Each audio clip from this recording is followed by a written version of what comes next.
মাননীয় মুখ্যমন্ত্ৰীৰ নিৰ্দেশ মৰ্মে আৰু কামৰূপ জিলাৰ আয়ুক্ত মহোদয়ৰ নিৰ্দেশত ছিগনেচাৰ স্কিমৰ অধীনত হাজোত নিৰ্মাণ হোৱা এই খেলপথাৰখন খেলৰ উপযোগী নাই হোৱা বুলি মাননীয় মুখ্যমন্ত্ৰীক ইয়াৰ স্থানীয় সচেতন ব্যক্তিয়ে অভিযোগ দিয়া আমি খেলপথাৰখন পৰিদৰ্শন কৰিবলৈ আহোঁ। খেলপথাৰখনত বোন এতিয়ালৈ গজি উঠা নাই, বালিময় এটা খেলপথাৰখনত আছে বালি, খেলাৰ কাৰণে বৰ্তমানে উপযোগী হৈ উঠা নাই, সেইটো আমি পালোঁ। খেলপথাৰৰ চাৰিওফালে যিটো ফেন্সিং দিছে আৰু চাৰিওফালেও যিটো ৱাকিং জোন আমি কৰাৰ ব্যৱস্থা আছে সেইটো অলপ হেৰি কৰিব পাৰিম বুলি আমি আশা ৰাখিছোঁ। আৰু কম দিনৰ ভিতৰত আমি মাননীয় জিলা আয়ুক্ত মহোদয়ক আমি প্ৰতিবেদন দিম এই খেলপথাৰখন উপযোগী কৰিবৰ কাৰণে। তেখেতে মাননীয় মুখ্যমন্ত্ৰীক এই বিষয়ে অৱগত কৰিব।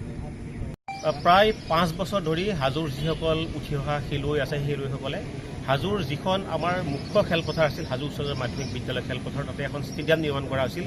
এই ষ্টেডিয়ামখনৰ নিৰ্মাণ সম্পূৰ্ণ হৈ উঠিছে যদিও আমাৰ যিসকল খেলুৱৈ আছে খেলুৱৈসকলৰ বাবে এতিয়াও খেলৰ উপযোগী হৈ উঠা নাই, যাৰ পৰিপ্ৰেক্ষিতত আমাৰ হাজোৰ এগৰাকী ক্ৰীড়া সচেতন ব্যক্তি তেখেতে মুখ্যমন্ত্ৰী মহোদয়ক এখন পত্ৰযোগে অনুৰোধ জনাইছিল যে হাজোৰ যিখন নৱনিৰ্মিত ষ্টেডিয়াম সেই ষ্টেডিয়ামখনত ল'ৰা ছোৱালীখিনিয়ে বা আমাৰ যিসকল ইয়াৰ স্থানীয় খেলুৱৈ আছে খেলুৱৈসকলে ইয়াতে খেলিবলৈ পৰ্যাপ্ত সুবিধা লাভ কৰা নাই বা এই পৰ্যন্তলৈ খেলপথাৰত প্ৰৱেশ কৰি তেওঁলোকে কোনো ধৰণৰ অনুশীলন চলাব পৰা নাই।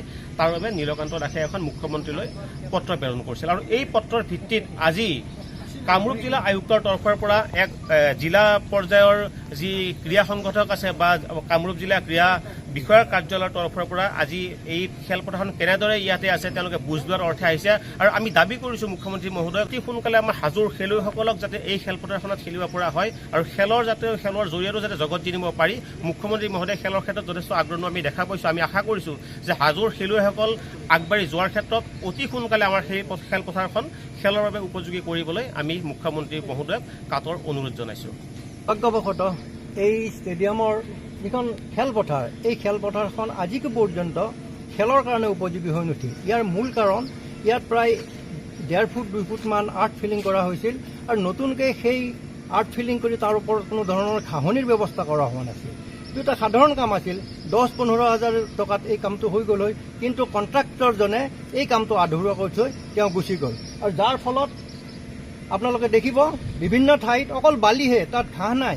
ঘাঁহ নোহোৱা এখন খেলপথাৰত কেনেকৈ খেলিব ছাত্ৰ ছাত্ৰীয়ে? গতিকে আমাক অনতিপলমে এই ব্যৱস্থাখিনি যাতে কৰি দিয়ে